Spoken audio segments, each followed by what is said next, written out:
N'hésitez pas à liker la vidéo si elle vous plaît et si vous êtes nouveau sur la chaîne, n'oubliez pas de vous abonner et d'activer la notification pour ne rater aucune de nos prochaines vidéos. Avant toute chose, je vous souhaite la bienvenue ici dans ce beau cadre du jardin de l'évêché. Merci à Monseigneur le vicaire général de nous avoir introduits dans ce point de presse qui pour moi revêt une importance capitale à plus ou moins 3 semaines de l'arrivée du Saint-Père ici chez nous à Goma. Comme vous le savez sans doute, c'est depuis le 3 mars exactement de cette année que le nonce apostolique à Kinshasa, son Excellence Monseigneur Ettore Balestrero, avait annoncé officiellement devant les médias comme vous la visite apostolique du Saint-Père, le pape François, chez nous, en République démocratique du Congo, du 2 au 5 juillet de cette année 2022. Et il nous a annoncé que le Saint-Père avait choisi de visiter 2 villes, la ville de Kinshasa, la capitale, et la ville de Goma, chez nous, là où nous sommes. Moi-même, quand j'ai appris cette nouvelle, c'était pour moi une nouvelle de grande joie. Et quand on l'a annoncé à la population de Goma en général et aux chrétiens en particulier, la nouvelle a été accueillie avec grande joie. Alors tout naturellement, nous nous sommes mis au travail, à commencer à préparer cette visite apostolique du Saint-Père. Et très vite, nous avons commencé par mettre sur pied des commissions, puisque comme vous le savez, la visite du Saint-Père, c'est une grâce et une bénédiction pour notre pays. C'est un événement d'espérance, un événement qui annonce pour nous la paix, l'amour de Dieu pour nous. Alors nous devrions mettre sur pied des commissions. Ces commissions, on en a mis au nombre de 7 et se sont mises au travail. Et jusqu'à présent, elles continuent à travailler. Nous avons commencé la sensibilisation dans les paroisses, dans les églises, mais aussi auprès de toute la population de Goma et de l'intérieur de notre diocèse. Cette sensibilisation continue, la mobilisation continue, et comme vous le voyez, aujourd'hui nous sommes dans la phase de l'annonce publicitaire, disons-le comme ça, par les panneaux, des panneaux de publicité. Vous le voyez dans toute la ville de Goma, sur la visibilité de ce grand événement. C'est une étape à laquelle nous sommes arrivés. Comme vous le savez, pour la visite du Saint-Père, nous devrions choisir un site, puisque quand le pape visite un pays, une ville ou une région, il attire beaucoup de gens, beaucoup de monde. C'est des millions de personnes qui se déplacent. Donc pour cela, il fallait trouver un lieu qui conviendrait à accueillir plus ou moins 1 million de personnes. Et comme vous savez, notre ville de Goma, une ville qui est coincée entre le volcan et le lac, entre le parc national de Virunga, qui est un patrimoine mondial, et la frontière du Rwanda. On a cherché un lieu, on n'a pas trouvé d'autre lieu que de nous diriger vers Kibumba, où nous avons une plaine qui se prête assez bien à ce genre d'événement, où on peut accueillir tout le monde. Il y en a même qui m'ont dit, Monseigneur, à cet endroit, même 10 millions de personnes peuvent venir ici, tellement la plaine est grande.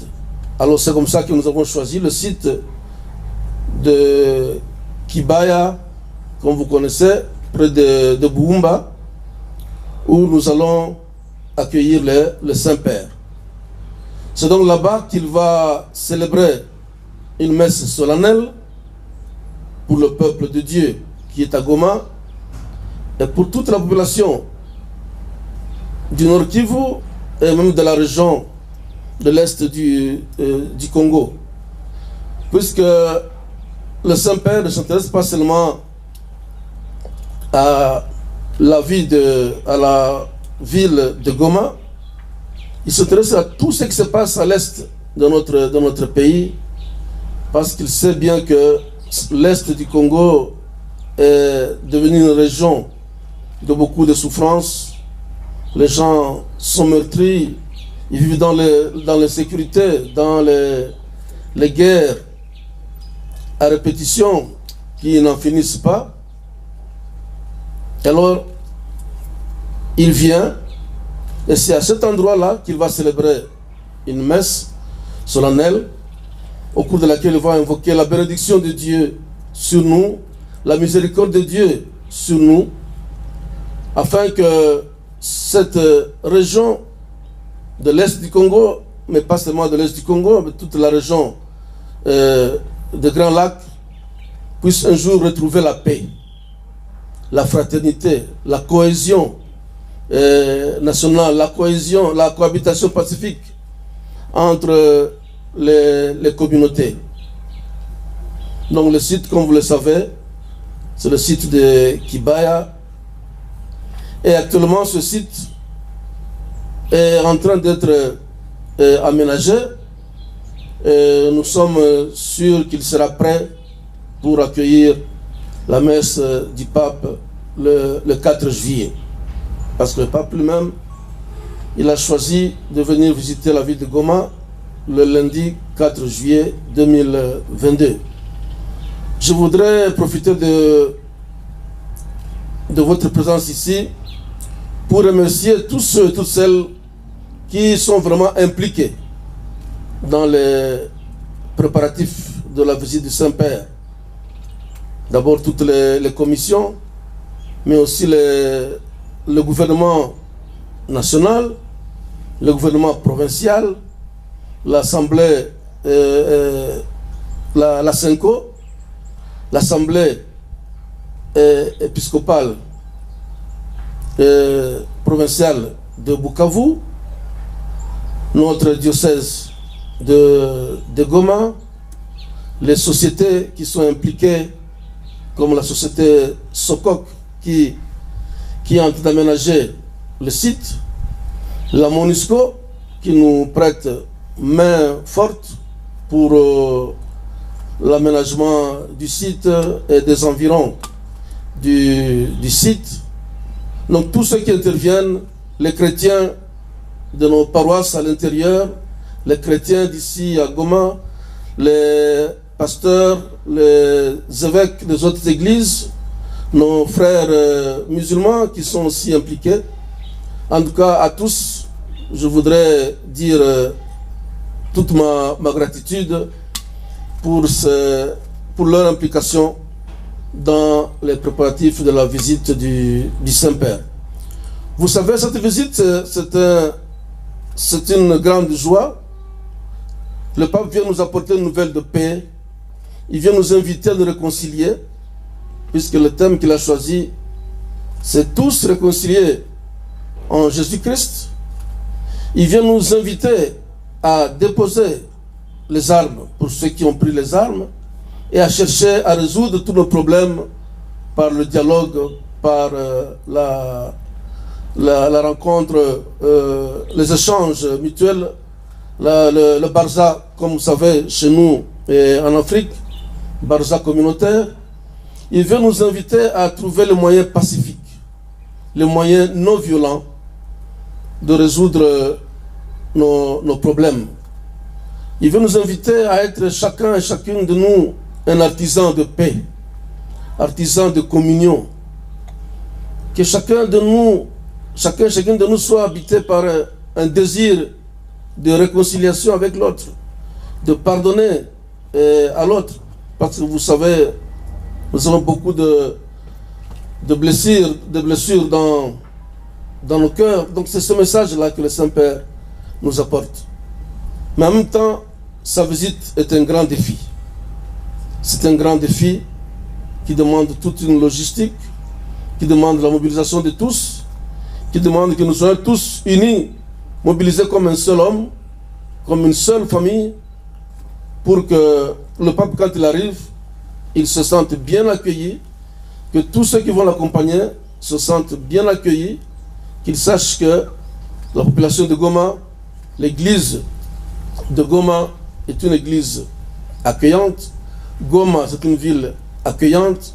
C'est une ville où il fait bon vivre, malgré tout ce que les médias parfois transmettent au sujet de Goma, des situations de drame que nous connaissons, qu'ils trouvent que Goma est une ville où il fait bon vivre, où on peut être accueilli, et que pour nous surtout, que cela soit vraiment une opportunité que nous puissions saisir pour nous remettre chacun en cause et se dire, qu'est-ce que je dois faire pour que ce cycle de violence, vous savez, ça fait plus ou moins une trentaine d'années que nous sommes dans la violence dans cette région. Que dois-je faire pour que cela cesse, pour que la paix revienne, pour que nous puissions retrouver la confiance mutuelle, nous puissions vivre ensemble comme des frères, travailler ensemble pour le développement de notre pays, travailler ensemble pour l'éducation de nos enfants, de notre jeunesse, pour l'avenir de notre pays. Alors nous sommes là à 3 semaines plus ou moins de l'arrivée du Saint-Père.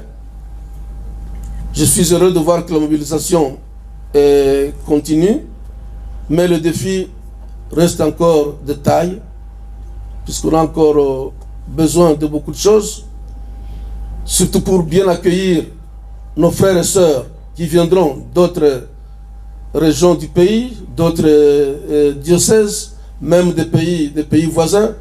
Comme vous le savez, il y a des frères et sœurs qui viendront du Burundi, qui viendront du Rwanda, de l'Ouganda, puisque la visite du Saint-Père, ça nous concerne tous. Les frères et sœurs d'autres églises, d'autres religions, nous devons bien les accueillir. Nous aurons des grandes personnalités qui vont arriver, nous devons bien les accueillir. Alors tout cela demande vraiment une mobilisation de tous et que chacun puisse apporter sa part, sa participation à la grande réussite, afin que la visite du Saint-Père soit pour nous vraiment une bénédiction, soit pour nous une grâce à saisir pour que l'avenir de notre pays soit meilleur que ce que nous sommes en train de vivre aujourd'hui. Je vous remercie. Et maintenant, je suppose que vous avez beaucoup de questions à me poser. C'est pourquoi maintenant je vous donne la parole. Le chef de l'Église catholique, il est le successeur de Pierre. Et quand il vient quelque part, il vient avec la grâce de Dieu lui-même. Le Saint-Père, c'est un chef spirituel. Un chef spirituel qui n'apporte d'autres nouvelles que celles de la paix, de la fraternité. Il veut nous rappeler que Dieu est notre Père à nous tous. Donc entre nous, il ne doit pas avoir ces discriminations, ces divisions que nous connaissons. Il vient nous rappeler le respect de la dignité de chaque personne humaine, l'amour fraternel. Et c'est cette grâce-là que nous avons à recevoir, et cette bénédiction de Dieu qui accompagne chaque visite du Saint-Père. Vous savez, pour évaluer les grâces, les bénédictions de Dieu, il est difficile pour l'œil de l'homme. Mais je suis sûr que le passage du pape dans notre région va laisser beaucoup de grâces et bénédictions pour les personnes d'abord, pour les individus, mais aussi pour notre région. Je suis sûr que le message qu'il va nous donner va sûrement produire chez nous une certaine conversion. Et ça, c'est la plus grande grâce que nous connaissons, nous attendons de la vie du Saint-Père. Que ce soit un moment de conversion pour chacun de nous, pour que désormais nous puissions nous accueillir comme des frères, afin que toute question de division, de guerre, d'affrontement armé, des groupes armés qu'il y a dans les régions, toutes ces personnes qui cherchent toujours à s'enrichir sur le dos des pauvres, à exploiter les pauvres, tous ceux qui veulent exploiter les richesses de ce pays sans penser aux pauvres, à la population qui souffre, qu'ils entendent le message du Saint-Père, qui les invite à aimer son prochain, à aimer son pays, à aimer ses frères et à travailler pour le bien de tous, qui nous invite à travailler dans la solidarité. Toutes ces valeurs que le pape va nous rappeler, je pense pour moi que ce sont c'est un moment de grande grâce. Et chacun qui viendra là-bas, il va recevoir beaucoup de grâce de Dieu. Donc moi, je n'ai aucun doute là-dessus. Et vous le verrez vous-même, toutes les grâces que nous allons recevoir de cette visite. Comment cela se traduira-t-il? Je pense que vous aurez le témoignage. C'est tout ce que je pourrais vous dire par rapport à cette question. Alors, Radio Maria a une série de questions. D'abord, les commissions. Bien sûr, il y a des avancées dans les commissions. Toutes les commissions, d'abord, sont à pied d'œuvre. Elles se réunissent. Elles mobilisent beaucoup de gens. Je prends juste l'exemple, la commission de logistique, accueil et logement, qui a déjà pris contact avec tous les tenanciers des hôtels dans notre ville, jusque dans la ville voisine de Gisenyi. Et beaucoup de gens sont prêts à pouvoir accueillir chez eux, dans leurs hôtels, les hôtes qui viendront pour la visite du pape. Nous avons les familles qui se mobilisent pour accueillir ceux qui viendront. Donc je peux vous dire qu'il y a beaucoup d'avancées. Une difficulté majeure que nous rencontrons, bien évidemment, comme vous le savez, c'est sur le plan financier. Puisque je vous ai dit que la visite du pape nous demande de mobiliser comme des finances.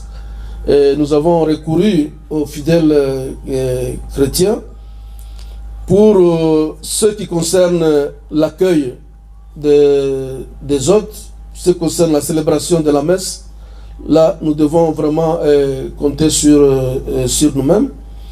Bien sûr, alors, sur cette question-là, nous avons aujourd'hui des familles qui sont prêtes, qui sont mobilisées. Nous sommes déjà habitués à Goma à accueillir des gens qui viennent d'ailleurs. Donc nous avons recouru à nos familles. Nous avons ces dispositions logistiques avec la MONUSCO pour voir si on peut trouver les moyens d'avoir des tentes pour accueillir les gens. Nous allons mobiliser tout ce que nous pouvons voir comme école, comme église, en tout cas tous les moyens que nous pouvons avoir pour loger les gens, nous allons les mettre en œuvre. Donc de ce point de vue-là, on ne doit pas avoir peur de venir à Goma, d'être accueilli. Vous n'allez pas passer la nuit à la belle étoile. Donc le défi est là. Nous avons des avancées, mais le plus grand défi, c'est le défi des finances. C'est pourquoi j'en profite encore ici à rappeler à nos frères et sœurs, ceux qui sont ici à Goma comme ailleurs. Comme vous savez, l'accueil du pape concerne tout notre pays, de ne pas hésiter, celui qui a le moyen de pouvoir aider à ce que l'accueil du pape puisse se passer dans de bonnes conditions, qui n'hésite pas à aider notre Église dans cette mobilisation des fonds. Cela est très important. Radio Maria a demandé aussi, avec les contributions d'autres diocèses, je viens de l'évoquer. Comme je vous ai dit, la visite du pape ne concerne pas seulement la ville de Goma. Le pape vient d'abord comme chef spirituel, bien sûr, mais il est aussi chef de l'État du Vatican. Donc il y a le gouvernement congolais qui l'accueille, donc qui met la main à la poche pour l'accueil du Saint-Père. Mais il vient aussi comme chef spirituel de l'Église catholique. Donc l'Église catholique aussi de son côté se mobilise pour ce qui est à son pouvoir pour arriver à bien accueillir le Saint-Père. C'est pourquoi tous les diocèses du Congo ont été mobilisés et continuent à être mobilisés dans le domaine financier pour toujours la réussite de la visite du pape chez nous. Et France 24 demande qu'est-ce que l'arrivée du pape va changer dans la vie des gens. Je vous ai déjà répondu plus ou moins à cela. Pour moi d'abord, ce que je souhaite, c'est que l'arrivée du pape change nos cœurs. Que son arrivée change nos cœurs, change nos regards les uns sur les autres.